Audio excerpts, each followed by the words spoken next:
Good morning, class. Today we will do chapter 3. We will start chapter 3, rational number, exercise 3.1. Question number 1. Which of the following are rational numbers? आपको बताना है इन numbers में से कौन से rational numbers हैं. सबसे पहले हमें पता होना चाहिए रेशनल नंबर्स होते क्या हैं. Rational numbers are those numbers which can be expressed जो नंबर्स हम p अपॉन q की फॉर्म में रिप्रेजेंट कर सकते हैं उन्हें रेशनल नंबर कहते हैं. In which q is not equal to 0, जहां पर q 0 के इक्वल नहीं होना चाहिए. आपका p यानी कि न्यूमरेटर 0 हो सकता है बट डिनोमिनेटर कभी भी 0 नहीं होना चाहिए. Okay, so first is 3/1. 3/1 दोनों ही क्या है, न्यूमरेटर और डिनोमिनेटर दोनों जगह पर नेचुरल नंबर्स हैं. तो ये कैसा है, p अपॉन q की फॉर्म में हम इसको एक्सप्रेस कर सकते हैं. तो ये एक रेशनल नंबर है. Next is -7/5. This is also a rational number because it can be expressed in the form of p upon q. Next is 0/3. 0/3 भी एक रेशनल नंबर होगा क्योंकि ये p अपॉन q की फॉर्म में हम एक्सप्रेस कर सकते हैं. p 0 हो सकता है लेकिन q 0 नहीं हो सकता है. लेकिन यहाँ पर q की वैल्यू क्या है, 3 है, तो ये भी एक रेशनल नंबर होगा.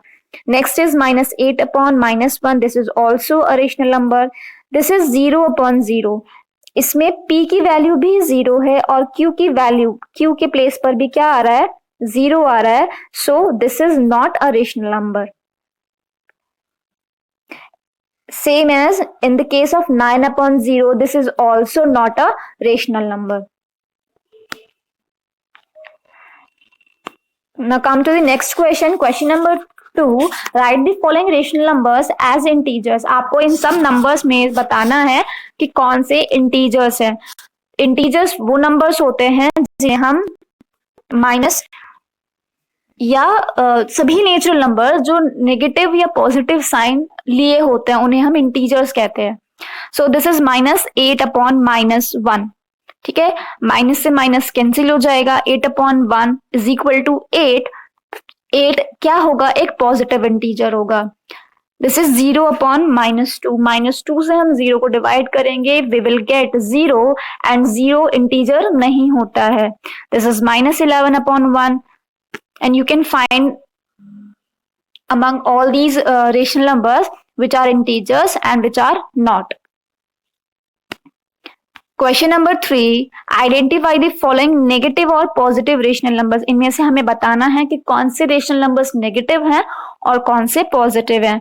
So part A, this is -5/-3. Minus से माइनस कैंसिल हो जाएगा and we get 5/3. So this is positive. Next is -9/17. इसमें हमारे पास नेगेटिव साइन है तो ये क्या हो जाएगा, ये एक नेगेटिव रेशनल नंबर होगा.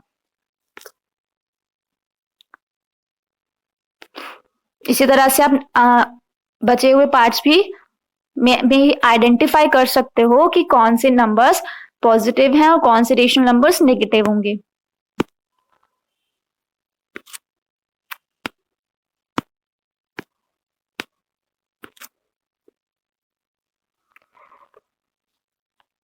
Question number 4. Represent the following on number line. आपको इन नंबर्स को नंबर लाइन पर रिप्रेजेंट करना है. This is -9/5. -9/5 is in the form of improper fraction. improper को हम mixed fraction में convert करते हैं और हमें मिलेगा -1 whole 4/5. -1 whole 4/5 का मीनिंग है कि ये आप 0 से नंबर लाइन पर लेफ्ट डायरेक्शन में रिप्रेजेंट करोगे because it is negative rational number. और 0 में भी -1 एंड -2 के बीच में कहीं पर ये नंबर आएगा. अब इसे हम करते कैसे हैं रिप्रेजेंट. आप सबसे पहले डिनोमिनेटर को ऑब्जर्व करेंगे. डिनोमिनेटर क्या है, 5 है. तो आपको -1 एंड -2 के बीच में यहाँ पर 5 पार्टीशंस करने होते हैं, 5 इक्वल पार्टीशंस आप करोगे और उनमें आप काउंट करोगे 1 2 3 and 4. This is the fourth partition, which is the numerator, right? So this is minus 1 whole 4 upon 5.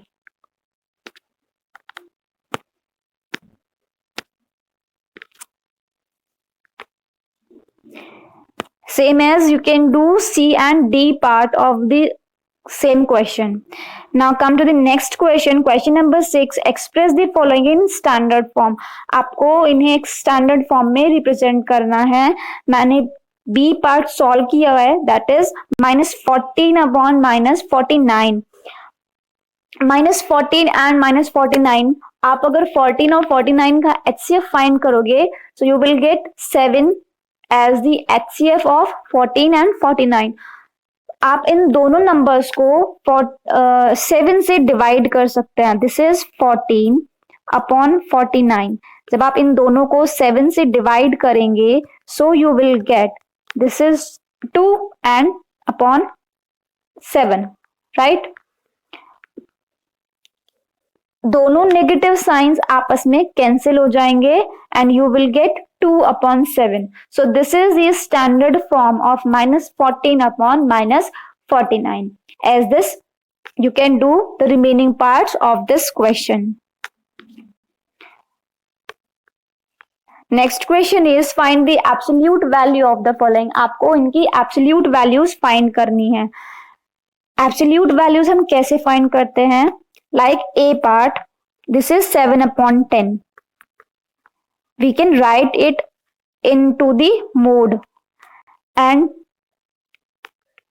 the absolute value of 7 upon 10 will be 7 upon 10. Part D, this is minus 6 upon 13, and you will write it into the mode and you will get 6 upon 13. So 6 upon 13 will be the absolute value of minus 6 upon 13.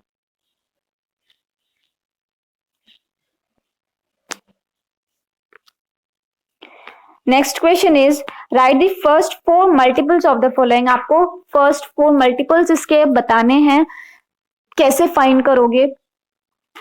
C part a, this is minus 2 upon 3, minus 2 upon 3 equals में है 6. तो 2 में आपने किस number से multiply की होगी या कि आपको 6 मिलेगा? That is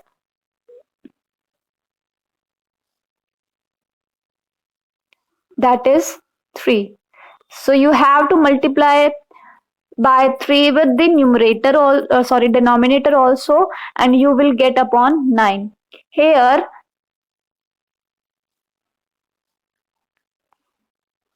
because this is positive, जो आपका न्यूमरेटर है 6 वो आपको पॉजिटिव मिला है. सो यहाँ पर आपने नेगेटिव 3 से मल्टीप्लाई की होगी और नीचे भी -3 से मल्टीप्लाई करेंगे तो हमें क्या मिलेगा? -9. तो आपका जो नेक्स्ट नंबर होगा, जो आपका फर्स्ट मल्टीपल होगा, वो क्या होगा? 6 upon -9. सेम एज अब आप आगे के 4 आपको बताने हैं, तो आप कैसे करोगे? यहाँ पर आपने 3 से मल्टीप्लाई किया है, यहाँ आपने 4 से करोगे, फिर 5 देन 6. ऐसे ही आप इसके बाकी पार्ट्स को भी सॉल्व कर सकते हो. This is question number 7. Arrange the following rational numbers in ascending order. Ascending order means होता है आपको नंबर्स अरेंज करने होते हैं smallest to largest. So ascending order में अरेंज करने के लिए सबसे पहला जो रूल होता है वो होता है कि आपके जो नंबर्स हैं उनके डिनोमिनेटर्स सेम होने चाहिए. अगर डिनोमिनेटर्स सेम नहीं होते हैं तो सबसे पहले हम उनके डिनोमिनेटर्स को इक्वल बनाते हैं.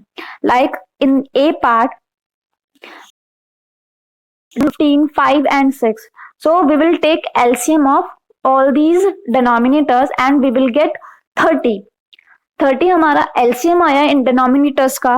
तो आपको क्या करना है? सभी डिनोमिनेटर्स को 30 बनाना होगा. Okay, here this is 3 upon 10. Denominator है 10 को 30 बनाने के लिए you have to multiply it by 3. आपको 3 से न्यूमरेटर में भी और डिनोमिनेटर में भी मल्टीप्लाई करनी होगी and you will get 9 upon 30. Here the denominator 6/15, 6/15 में डिनोमिनेटर होगा 15, तो आपको 15 से 15 को 30 बनाने के लिए you have to multiply it by 2, so this is 12/30. Next is -11/5, 5 को 30 बनाने के लिए you have to multiply it by 6, so we will get -66/30. Next is 1/6, 6 को फिर से 30 बनाने के लिए you have to multiply it by 5, so we will get 5/30. Now, among all the rational numbers, the denominators are same. अब आप इन्हें ascending order में अरेंज कर सकते हो. सबसे पहले negative and positive rational numbers में नेगेटिव हमेशा छोटा होता है, तो आप देख सकते हैं 9/30, 12/30, -66/30, 5/30. इसमें एक ही नेगेटिव रेशनल नंबर है और वो है -66/30, so it will be the smallest. ये सबसे छोटा रेशनल नंबर होगा इन सब में. नेक्स्ट, अब आपके पास 9/30, 12/30 एंड 5/30 बचा. इनमें आप अरेंज कर सकते हो smallest to largest. So 5/30 is the next place and next is 9/30 and the last is 12/30. Okay, so this is the ascending order of these numbers. Now you will write the actual form of these numbers. So -66/30 की original value क्या थी? -11/5, 5/30 की original value 1/6, 9/30 की original value 3/10, and last 12/30 की original value is 6/15. So this is the ascending order of the part A. As part A, you can solve part B of this question. And next question is arrange the following in descending order. इसमें आपको descending orders में arrange करना है. तो descending order में arrange करने का meaning है आपको अरेंज करना है ग्रेटेस्ट टू स्मॉलेस्ट नंबर्स में, ग्रेटेस्ट टू स्मॉलेस्ट ऑर्डर में. तो जैसे हमने हमारे प्रीवियस क्वेश्चन में किया था असेंडिंग ऑर्डर के लिए, वही सेम स्टेप हम इसमें भी फॉलो करेंगे. सबसे पहले हमें क्या करना होगा, जो डिनोमिनेटर्स हैं उनका एलसीएम लोगे, डिनोमिनेटर्स को इक्वल बनाना होगा and then you can arrange them in descending order, that means greatest to largest. Hope you understood. Now you have to complete exercise 3.1 in your maths notebook and we will meet with the next video. Thank you so much.